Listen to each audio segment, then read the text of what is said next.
거룩하신 하나님 아버지, 하나님의 크신 은혜를 감사드립니다. 지난 3일간도 늘 우리와 함께 하시고 우리의 모든 것을 살피시며 우리의 어리석음을 깨닫고 살아갈 수 있도록 인도하심을 감사합니다. 오늘도 하나님의 위로를 바라며 이 시간 이 자리에 나왔습니다. 하나님 아버지, 세상의 모든 것들을 하나님 앞에 다 내려놓을 수 있게 하시고 하나님과 함께함을 통하여 마음의 평안을 누릴 수 있도록 인도하여 주옵소서. 오늘 이 시간을 통하여 하나님의 은혜를 온전히 경험할 수 있기를 원합니다. 우리와 함께 하심이 온전히 경험되며 우리에게 말씀하여 주시는 것이 들리며 깨달아지는 귀한 시간 되게 하여 주옵소서. 하나님, 우리 통영교회에 속한 모든 성도들을 지켜주시기를 원합니다. 가정과 일터에 함께하여 주시기를 원합니다. 어떤 상황 속에서도 흔들리지 않는 믿음의 가정들이 되게 하여 주시고 서로를 위하여 기도하고 서로에게 사랑의 말을 하며 주의 마음을 표현할 수 있는 은혜와 복이 가득한 가정들 되도록 인도하여 주옵소서.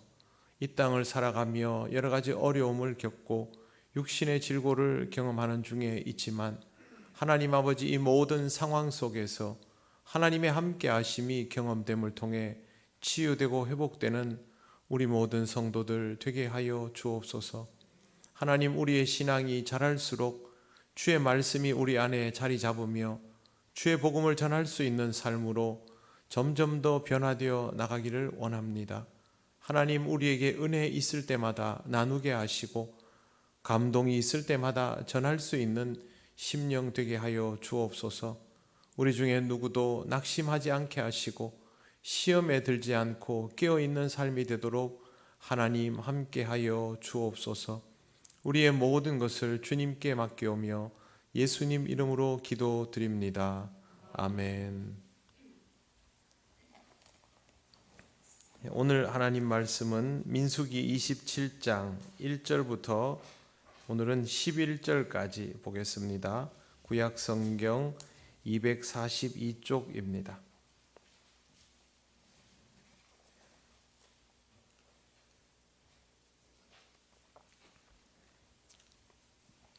민수기 27장 1절부터 11절까지 말씀을 한 절씩 교독하겠습니다.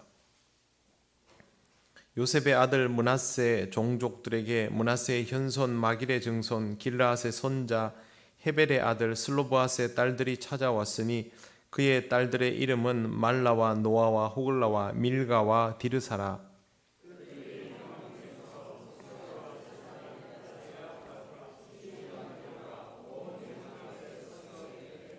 우리 아버지가 광야에서 죽었으나 여호와를 거슬러 모인 고라의 무리에 들지 아니하고 자기 죄로 죽었고 아들이 없나이다.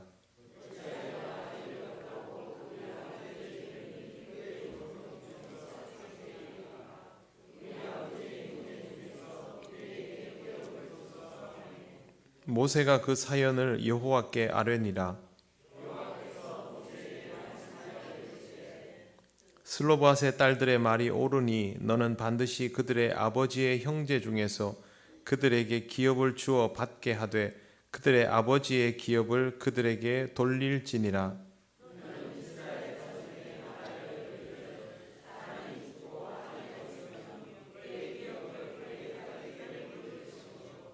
딸도 없으면 그의 기업을 그의 형제에게 줄 것이요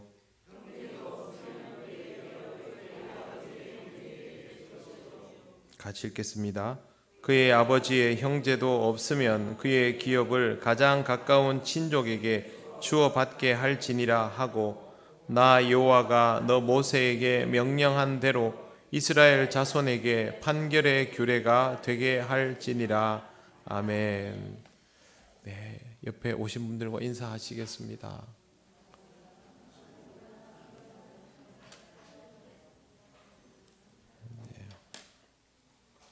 기도드리겠습니다. 하나님 감사합니다. 오늘도 하나님 말씀을 함께 읽고 또 이 뜻을 헤아리려 합니다. 전하고 듣는 우리 모두에게 역사하여 주셔서 우리의 어리석음이 이 말씀을 통하여 조금 더 나아지며 주님의 은혜로 나아가는 시간 되게 하옵소서. 예수님 이름으로 기도드립니다. 아멘. 네, 오늘 말씀은 슬로보아스의 딸들에 관한 이야기이지만 이스라엘의 상속법에 관한 내용입니다. 그래서 먼저 이스라엘의 상속법을 이해하고 읽을 필요가 있습니다. 이스라엘 상속법을 간단하게 설명드리면 두 가지입니다. 아들은 아버지의 토지를 상속받을 수 있다. 창세기 21장에 나오는 내용입니다. 반대로 얘기하면 딸은 상속받을 수 없다입니다. 두 번째, 장자는 2배의 상속권을 가지게 된다 입니다. 이것은 신명기 21장에 나오는 내용인데요. 이 두 가지 개념이 사실상 이스라엘 상속법의 모법이라고 할 수 있습니다. 당연히 이 법은 하나님께서 이스라엘 백성에게 지키도록 주신 것입니다. 상속법이 얼마나 제대로 잘 지켜왔는지 정확히 알 수는 없지만 아마 중간에 이스라엘 백성이 애굽에 가가지고 종살이를 하거나 그들이 소유권을 상실하게 되는 과정들이 몇 번 있었다면 이 상속권이 제대로 시행되지 않았을 가능성도 있고요. 실제로 이스라엘 사람들이 상속법을 시행함에 있어서도 인간이 가지고 있는 이 본성과도 같은 탐심, 사유재산의 문제, 이런 것들이 하나님이 주신 규범을 온전히 지키지 않고 이용하고 악용했을 가능성도 조금은 있습니다. 그러한 것들은 명확히 밝힐 수 없지만 오늘 우리가 읽은 이 본문에 보면 새로운 이슈가 생겼음을 알 수 있습니다. 그 이슈는 바로 슬로보아스의 딸들에게서부터 시작됩니다. 요셉의 아들 므낫세의 족속 중에 슬로브핫이라는 인물이 있습니다. 그는 성경에 보면 므낫세의 현손인 마길의 증손인 길르앗의 손자라고 되어 있는데 이렇게 하면 그냥 계산을 해서는 7대 손 정도입니다. 하지만 이 족보에서 중간에 누가 누락되거나 생략되었을 수도 있기 때문에 7대 손이라고 딱 단정할 수는 없고 이 가문에서 이 지파에서 흘러내려온 가문이다라는 것만은 명확합니다. 슬로보아스에게 딸이 있었는데 말라, 노아, 호글라, 밀가, 디르사입니다. 이 5딸이 회막문 앞으로 나옵니다. 이스라엘 백성이 회막문 앞에 나오는 이유는 하나님 앞에 제사를 드리기 위해서 또 이스라엘 백성 전체의 소집이거나 아니면 어떤 그 재판, 공정한 재판을 필요로 할 때 판단받기 위해서 회막문 앞으로 나옵니다. 그곳에는 모세와 제사장 엘르아살과 다른 지휘관들 그리고 회중까지 있었습니다. 이 딸들이 나온 이유는 3절에 있습니다. 우리 아버지가 광야에서 죽었으나 여호와를 거슬러 모인 고라의 무리에 들지 아니하고 자기 죄로 죽었고 아들이 없나이다. 이렇게 운을 떼는데요. 요점은 이 딸들에게 있던 아버지가 죽었다라는 것입니다. 그런데 딸이 이렇게 표현합니다. 광야에서 죽었으나 여호와를 거슬러 모인 고라의 무리에 들지 아니하고 그렇게 표현합니다. 고라 자손의 반역에 가담하지 않았다라는 뜻인데요. 그런데 고라의 무리에 대해서 여호와를 거슬렀다라고 표현하고 있습니다. 실제로 고라의 반역은 모세를 향한 반역이었죠. 그리고 그 반역은 상당히 위력을 떨쳐서 모세가 아주 위험한 상황까지 궁지에 몰렸던 적이 있습니다. 이러한 일들에 대해서 일반적인 견해는 고라가 모세에 대한 반역을 일으켰다가 눈으로 보이는 현상이지요. 하지만 결과적으로 고라가 하나님에 의해서 처벌받고 나서 이스라엘은 이것이 모세를 향한 반역이 될 수 없고 하나님을 향한 반역이었음을 알게 됩니다. 지금 이 슬로보아스의 딸들은 고라가 여호와를 거슬렀다라고 하고 있죠. 그 말은 이 사건에 대한 신앙적 입장을 가지고 있는 딸들이라는 뜻입니다. 눈으로 보이는 것은 분명히 고라 일당이 모세를 반역한 것이지만 신앙적으로 보면 이것은 하나님께 항거한 것이다 라고 견해를 분명히 가지고 있는 것입니다. 슬로보핫의 딸들이 이 부분에 대해서 이 말을 하고 있다라는 것을 굳이 기록해 놓은 이유는 그들이 신앙에 대하여 개념을 가지고 있다라는 것을 표현하기 위함입니다. 표현은 이뿐만이 아닙니다. 이 딸들이 자기 아버지에 대해서 이렇게 말을 합니다. 자기 죄로 죽었고, 누가 자기 자식이 부모에 대해서 자기 죄로 죽었고 이런 말을 하겠습니까? 그런데 이 말을 하는 이유는 우리가 잘 알고 있는 것처럼 1세대가 가나안 땅에 들어가지 못하고 모두 죽게 되지 않습니까? 그 이유는 가나안을 눈앞에 두고 정탐꾼을 보내었을 때 요수아와 갈렙의 뜻을 믿지 않고 나머지 10명의 정탐꾼의 이야기를 받아들이면서 이스라엘이 진격하기를 거부하고 우회를 하면서 38년간 유리하는 세월을 보내게 되고, 그 과정 중에서 다시 죄를 범하면서 결국 하나님께서 1세대를 가나안 땅에 들어가지 못하게 했습니다. 이것에 대해서 슬로보핫의 딸들은 우리 아버지는 자기 죄로 죽었다, 하나님 앞에 불순종했기 때문에 가나안에 들어가지 못하는 죄를 범하고 죽었다라고 말하는 것입니다.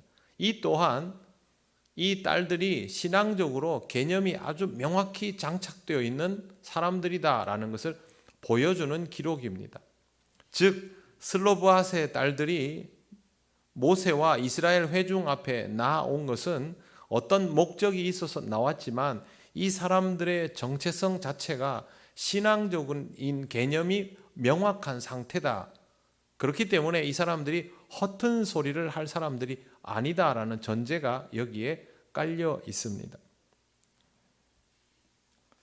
이 집에는 아들이 없습니다. 그래서 딸들이 나와서 말을 하는데요. 4절을 보십시오. 어찌하여 아들이 없다고 우리 아버지의 이름이 그의 종족 중에서 삭제되리까? 우리 아버지의 형제 중에서 우리에게 기업을 주소서 하매. 이렇게 되어 있습니다. 슬로보핫의 딸들이 이 말을 하는 이유는 민수기 26장 52절 이하에 있는 내용 때문입니다. 거기에 보면 지난 시간에 본 것처럼 이스라엘 사람들의 명수대로 땅을 나누어 주어서 기업을 삼게 하겠다라는 내용이 있는데, 수가 많은 자에게는 기업을 많이 주고 수가 적은 자에게는 기업을 적게 주고 그런 이야기들이 있습니다. 이스라엘이 이제 가나안을 목전에 두고 있습니다. 전쟁을 치루어야 하지만 결국 하나님의 인도하심을 따라서 이 전쟁에서 승리하고 땅을 정복하게 될 텐데, 그렇다면 우리에게도 이 땅의 지분이 있지 않습니까?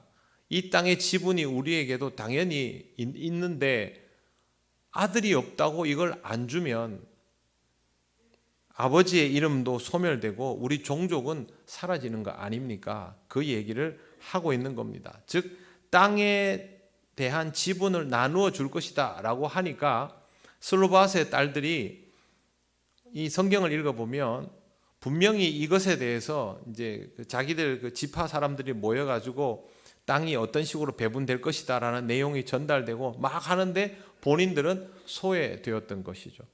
그래서 모세 앞에 나와서 이거는 아닙니다. 우리 집에 아버지가 죽고 아들이 하나도 없다고 해서 이 땅을 분배하는 데 있어서 우리를 완전히 배제시킬 수 있습니까? 그럼 우리 가족은, 우리 가문은 없어지라는 말입니까? 이렇게 나온 것입니다. 땅에 대해서 마치 우리나라 사람들이 부동산 문제를 아주 중요하게 여기는 것처럼 그런 차원이냐? 그게 아닙니다. 이스라엘 사람들에게 있어서 땅이라는 것은 하나님께서 주권적으로 인정한 소유권입니다. 즉 내가 하나님으로부터 은혜를 받았다라는 가장 뚜렷한 상징이 약속의 땅의 지분을 얻는 거거든요. 그렇기 때문에 이 땅을 불화받는 게 굉장히 중요한 겁니다. 우리나라처럼 이 부동산 이런 문제 전혀 아닙니다. 소유권, 경제력 이런 개념도 아닙니다. 이걸 못 받으면 하나님의 택한 백성의 범주에서 마치 제외되는 듯한 그런 게 돼버리기 때문에 이 사람들이 이렇게 나오고 있는 것이죠. 성경에서 여자는 상속의 대상이 아니었습니다. 비단 이것은 성경에만 국한된 일이 아니고 이 시대에는 지극히 당연하고 자연스러운 일이었습니다. 이 시대로부터 약 1300년에서 1400년이 지난 로마 제국 시대에도 여성은 상속에서 평등권을 부여받지를 못했습니다. 로마의 상속 제도는 그 시대에 비해서 월등히 앞서 나갔던 것으로 보입니다. 그래서 제가 오늘 오후에 계속 이 상속법을 찾아봤는데 잘 없어서 결국엔 논문을 하나 보니까 그게 있습니다. 로마에서 상속을 할 때 제일 먼저 권한이 어디에 가냐면 아들에게 갑니다. 아들은 전체 재산의 절반을 받을 수 있습니다. 그리고 그 다음 상속권이 아내에게 갑니다. 아내는 4분의 1을 받을 수 있습니다. 그리고 딸이 그것의 절반을 받을 수 있습니다. 그러면 딸이라는 존재는 로마 시대에도 사실상 상속권이 별로 없다는 뜻입니다. 놀라운 것은 로마 제국에서 유산을 물려주거나 할 때 상속해주는 사람의 권한이 엄청나서 마음 먹으면 노예에게도 줄 수 있었습니다. 그런데 딸에게는 그 정도밖에 안 되는 겁니다. 1300년이 지나도 그 정도의 인식밖에 안 되었기 때문에 광야 시대에서 이스라엘의 여성의 상속권이 없다라는 것은 하나도 놀라운 일이 아닙니다. 하나님은 그 정서를 고려한 규범을 그 시대에 맞게 사용하도록 이스라엘 백성에게 사실상 내어주셨다라고 여겨집니다. 그런데 이 방식대로라면 이제 아들이 없는 가문은 가나안 정복의 놀라운 역사를 이루고 난 다음에도 자연스럽게 도태되면서 멸족될 수밖에 없는 겁니다. 상속의 토지가 사라지면 남자도 없다는 것이고 가문도 사라지게 되고, 그럼에도 불구하고 그 시대의 여성들은 이 법을 받아들여야만 했습니다. 그런데 슬로브핫의 딸들은 달랐던 것이죠. 그들은 스스로 나와서 우리 아버지의 형제 중에서 우리에게 기업을 주소서라고 요구를 합니다. 오늘 말씀에 보시면 우리 아버지의 형제 중에서 우리에게 기업을 주소서, 이 말을 보면요, 이미 그들 사이에는 나름대로의 그 지파 안에서의 교통정리가 돼 있었다라는 것을 알 수가 있습니다. 이스라엘의 지도자 모세는 이 말을 듣고 여호와 하나님께 아뢰니다. 5절에 보시면 모세가 그 사연을 여호와께 아뢰니라. 여호와께 아뢰다라는 말은 우리의 피부에 와닿게 받아들이면 기도를 드렸다로 이해해야 됩니다. 여러분, 모세가 하나님과 대면하였다라는 말을 모세에게만 있는 특별한 사건이라고만 받아들이면 이건 우리에게는 하나도 현실성이 없는 이야기입니다. 그게 아니라 모세가 하나님과 대면하는 것과 같은 방식이 우리에게도 가능한데 그게 바로 기도입니다. 모세는 하나님께 물으러 간 겁니다. 모세가 이것에 대해서 판단을 내릴 수 있을 만한 권력이나 지식이 없었을까요? 왜 없었겠습니까? 이미 모세는 40여 년간 이스라엘을 통치해 왔는데요. 그리고 결정적인 순간마다 하나님께서 사실상 모세가 가질 수 있는 모든 권력을 인정해 준 상태 아닙니까? 그렇기 때문에 이 자리에서 모세는 즉문즉답을 할 수도 있는 사람입니다. 그렇다고 해서 이스라엘 백성이 거기다 무슨 토를 달겠습니까? 하지만 모세는 변함없이 하나님 앞에 뜻을 묻습니다. 저는 이 모습이 굉장히 인상적으로 보입니다. 우리가 신앙생활을 아무리 오래 하여도 우리가 어떠한 상황에 대한 답을 내릴 수 있는 지혜가 있다 할지라도, 그것에 대하여 판단을 할 수 있는 권한이 있다 할지라도 우리가 가져야 할 가장 기본적인 태도는 이미 알고 있는 이것에 대하여 하나님의 뜻을 묻는 것입니다. 신앙은 이 부분이 정말로 중요합니다. 여러분, 우리가 스스로를 부족하다고 여길 때, 잘 모른다고 여길 때, 어리석다고 여길 때 실수하고 실족합니까? 그러지 않습니다.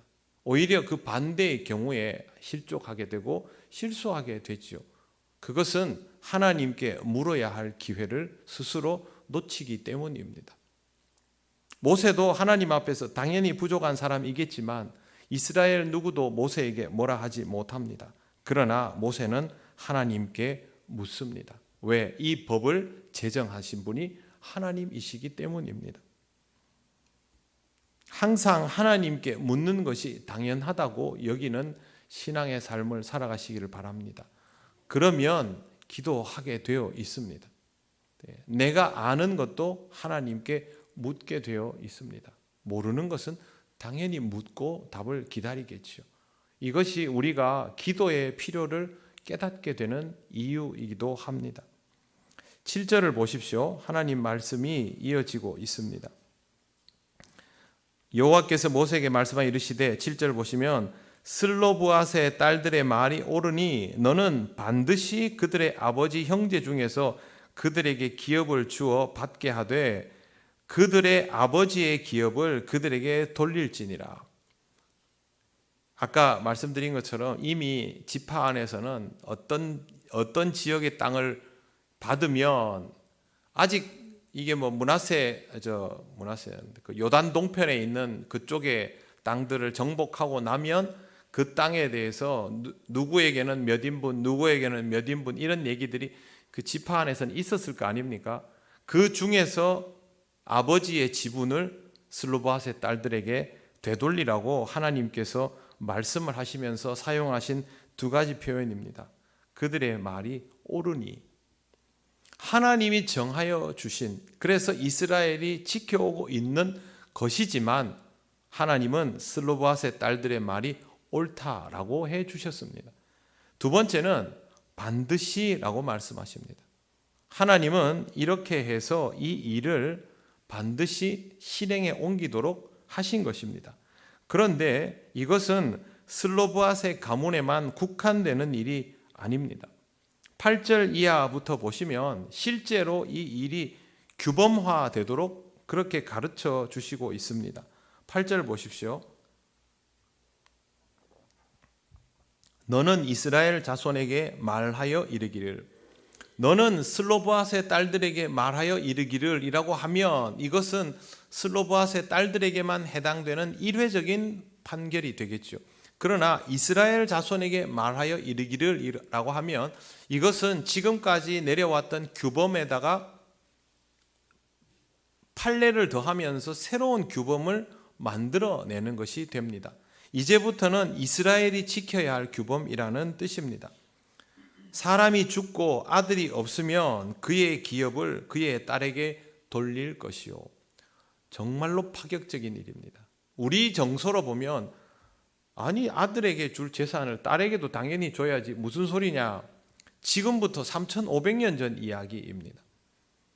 그 시대의 정서로는 여성은 한 사람의 몫을 할 수가 없는 시대였습니다. 그럼에도 불구하고 이러한 하나님이 만들어 놓은 규범을 갱신하는 이런 일을 하나님 스스로 하셨다라는 것을 잘 보시기 바랍니다. 그 다음 이뿐만이 아닙니다. 딸이 없으면 그의 기업을 그의 형제에게 줄 것이요. 그 다음에 10절에 보시면 그의 아버지의 형제도 없으면 그의 기업을 가장 가까운 친족에게 주어 받게 할지니라. 자, 이렇게 해서 딸, 딸, 그리고 형제, 그 다음에 친족에 이르기까지 해서 받도록 했습니다. 기존의 율법에는 없던 새로운 규범이 만들어지는 순간입니다. 11절 보시면 하반절에 나 여호와가 너 모세에게 명령한 대로 이스라엘 자손에게 판결의 규례가 되게 할지니라 이렇게 되어 있습니다. 거듭 말씀드립니다. 하나님은 이스라엘 백성이 지키라고 말씀하여 주신 것을 하나님 스스로 바꾸고 있습니다. 왜 이렇게 하실까요? 여러분, 본인이 규범을 만들어 놓고 본인이 그것을 바꾼다는 말은 사실상 그 규범에 부족함이 있다라고 인정하는 일 아닙니까? 창조주 하나님이 하나님의 백성을 향해서 이렇게 스스로를 번복하신다라는 것은 결코 가벼운 일이 아닙니다. 그러면 하나님은 왜 이렇게 하셨을까요? 이것은 공의를 위해서였습니다. 이 공의는 개인을 위한 공의가 아니고요, 가문을 위한 권리에 대한 공의입니다.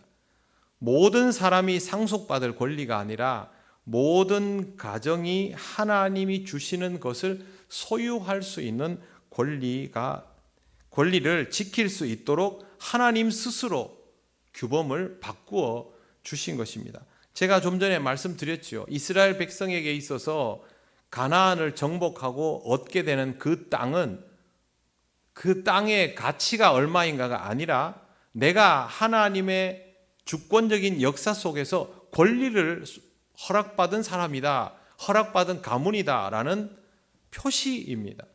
그러니까 이 표시가 없어지면 이스라엘 백성이라고 자처하기도 힘들게 되는 것이죠. 실제로 여러분, 슬로보아스의 딸들이 여기서 토지를 상속받지 못하게 되면 이 사람들은 어떻게 될지를 모릅니다. 그리고 자기들이 거기에서 므낫세 지파라는 이스라엘의 자손이라는 소속감이나 존재감 자체가 안 생겨버립니다. 굉장히 심각한 일이죠. 그러한 상황이기 때문에 하나님께서 그들이 이 땅에서 택한 백성의 한 사람인 것을, 한 가문인 것을 보호받을 수 있도록 하기 위해서 스스로를 뒤집어 엎으신 것입니다. 하나님이 이렇게 하신 이유는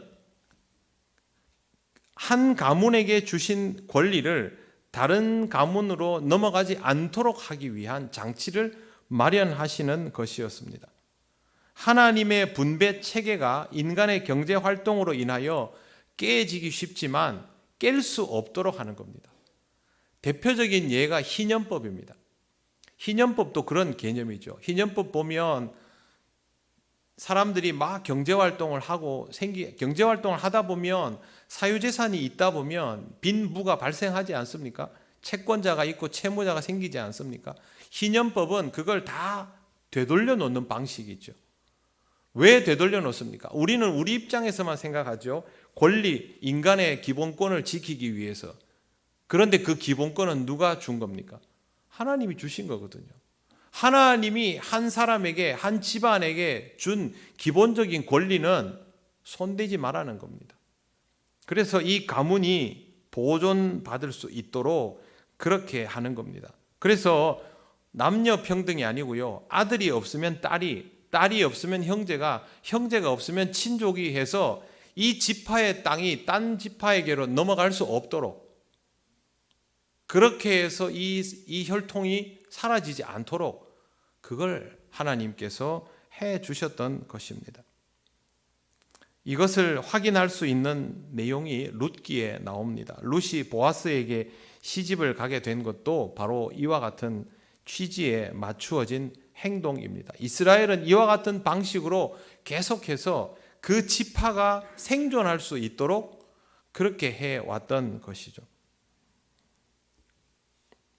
그 사례를 보면 그렇습니다. 룻과 보아스의 결혼은 남자들이 모두 죽은 상황에서도 그 남자들로 인하여 이어져 온 기업이 보존될 수 있도록 하는 사례를 만들었습니다. 그래서 기련과 말론이 죽어도 그들의 소유는 유다 지파 안에 남아있게 되고 그 혈통도 보존이 되도록 했던 것입니다. 룻과 나오미는 기업을 물러 주었기 때문에 생존할 수 있어서 좋았고, 그 집안의 이름은 보아스를 통하여 여전히 유다 지파 안에서 보호받을 수 있어서 좋았고, 바로 이와 같은 방식입니다. 이 여인들이 나중에 혼인을 하게 되고 재산이 어떻게 처리되는가의 문제는, 슬로보아스의 딸들에 대한 이야기는 민수기 36장에 다시 나옵니다. 오늘 우리가 이 말씀을 보면서 기억해야 할 것은, 하나님은 하나님이 주신 그 약속을 인간이 소유할 수 있도록 하나님께서 스스로 말씀하신 것들을 새롭게 말씀하시면서까지 지켜주시는 분이다라는 것입니다. 내가 한번 뱉었으니까 내 말은 법이야, 너희는 무조건 이걸 따르기만 해라고 하는 것이 아니라, 하나님은 이스라엘을 위해서 스스로 정하여 준 것을 고치시기까지 하는 분이다라는 것, 이것이 또한 하나님의 방법이다라는 것이 오늘 말씀에서 볼 수 있는 내용이고요. 또한 이 법으로 인하여 여성은 이스라엘 사회에서 분명하고도 안정적인 지위를 점점 가져 나가게 됩니다. 존재감이 생기게 되는 것이죠. 그리고 이런 여성의 특징들은 성경에 나오는 족보의 중요한 부분마다 자리 잡아지게 되고 그 길을 통해서 예수 그리스도께서 이 땅에 오신다라는 것도 아주 중요한 사건입니다. 이 모든 일은 하나님의 주권적인 역사가 있기 때문에 가능한 것입니다. 우리는 이런 말씀을 보면서 하나님의 이런 판단과 행동이, 하나님의 섭리하심이 주권을 가지고 있기에 가능한 일이다라는 것을 보고 깨달아야 합니다.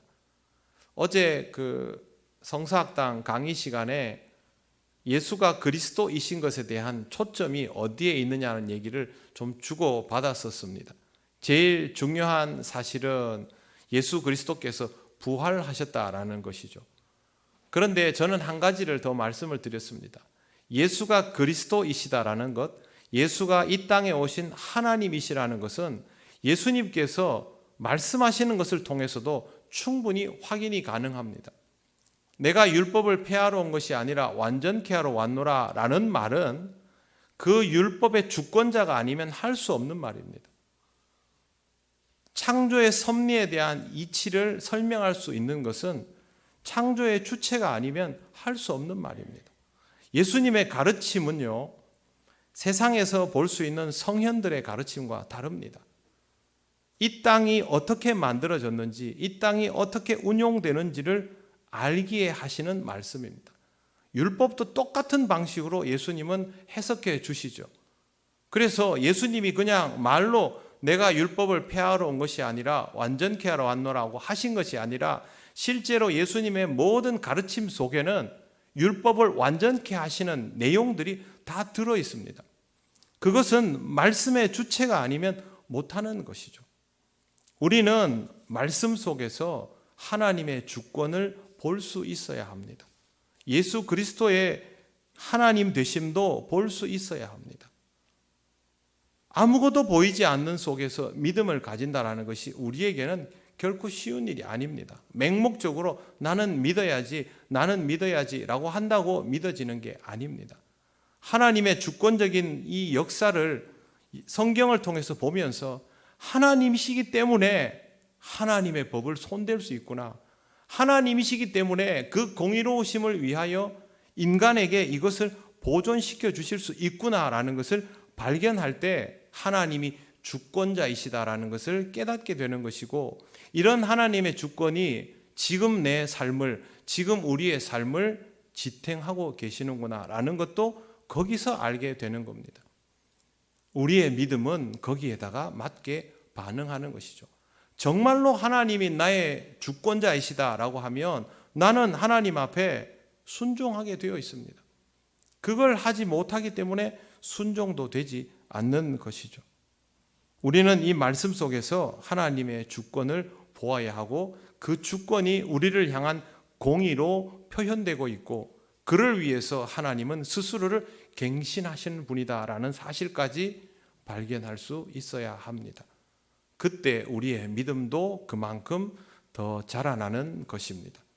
그렇게 하나님의 말씀을 볼 때마다, 하나님의 주권적인 역사를 발견할 때마다 거기에 맞게 반응하면서 신앙적으로 더 성숙해져 가는 여러분들이 되시기를 바랍니다.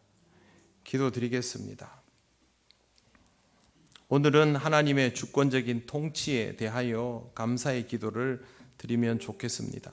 하나님의 주권적인 통치가 우리에게, 나에게, 우리 가정에게 공의로 다가옴을 감사드리며 앞으로도 변함없는 공의가 됨을 믿으며 하나님 앞에 순종하며 나아가는 내가 되게 하여 주시옵소서. 우리가 되게 하여 주시옵소서. 하나님이 우리 가정을 지키실 때 순종하며 따를 수 있는 믿음의 가정이 되게 하여 주시옵소서. 하나님 앞에 기도 올리겠습니다. 아버지 하나님, 은혜를 감사합니다. 하나님의 은혜로 우리의 삶이 지탱됨을 너무도 감사드립니다. 하나님, 우리를 위하여 하나님의 말씀조차 스스로 고쳐주심을 감사드립니다. 하나님, 그만큼 우리를 사랑하시고 우리를 존중하여 주시고 우리를 아끼시는 것임을 믿습니다.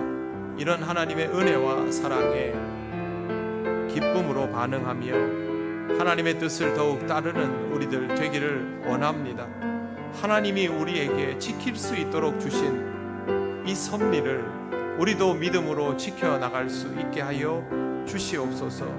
하나님 앞에 반응하는 우리의 신앙이 점점 더 자라나며 우리의 삶과 우리의 가정이, 우리 교회가, 하나님 우리 믿음의 사람들이 그렇게 지켜지고 세워져 가기를 원합니다. 성령님 우리와 함께하여 주셔서 우리의 삶이 그렇게 지탱되어 나가고 하나님께 영광을 돌리게 하옵소서. 아버지 하나님 우리를 도와주시옵소서.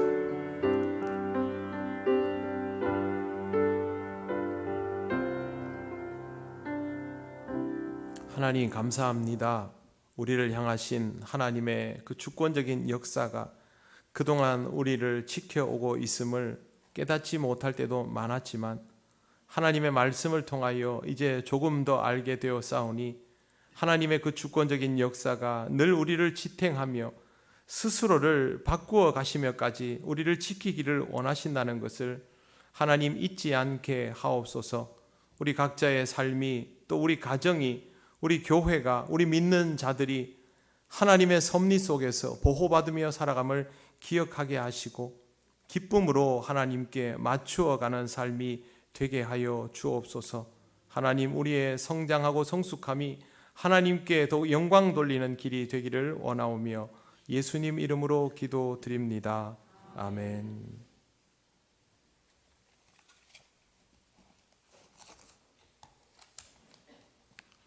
네, 교회 소식 전하겠습니다.